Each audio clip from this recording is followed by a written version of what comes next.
All right, it's time for Tomer's Trails, and this morning, well, a couple of weeks ago, I saw this ad for the Devil on the Divide 50K trail run. It said lots of high altitude, climbing, and very difficult terrain, and then I tried to forget about it. Well, I couldn't, and I found myself at the starting line with a good friend ready to run. Is this your first race? Yeah, this is my first 50K. Scott McLaren trained hard for this race, for months in fact. This is his first ultra-marathon. Races like this are really mind games. To finish, you'll not only have to run the distance, but also face yourself. What are you most nervous about? Just wondering how I'm going to feel.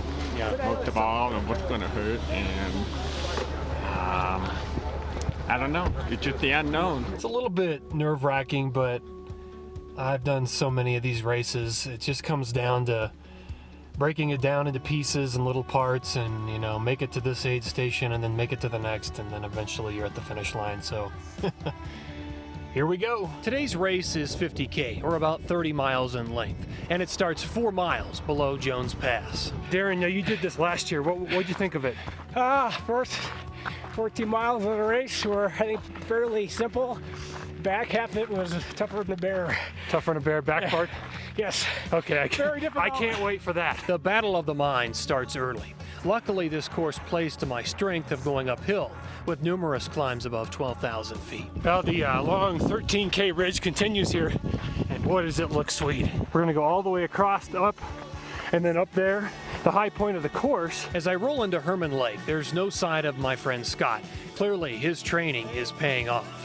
A race official punches my bib number as proof that I made it here. You know, it's fantastic. What about for you? I feel good. I bump into 2 guys from the Air Force Academy, both named Matthew. Yeah, he inspired me to come out here from the Potomac River in Washington, D.C., where I do my run. So this is, groovy. What do you think so far? That's awesome. The miles continue to fly by. The course cruises over Mount Parnassus and Bard Peak. This is definitely where things get tough mentally and physically.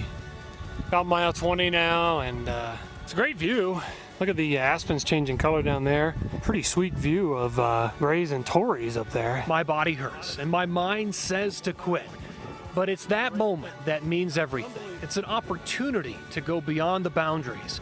I make the decision that I'm going to finish. Here we are, finish line. It's coming up fast, baby. So my final time was 8 hours and 59 minutes. That's Scott right there. He finished an hour and a half ahead of me.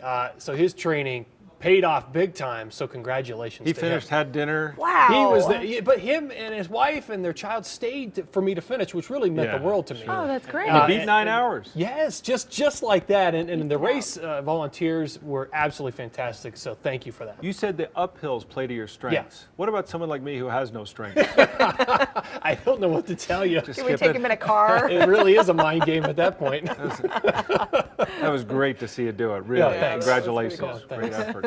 Coming up on Daybreak as we get to 8 o'clock.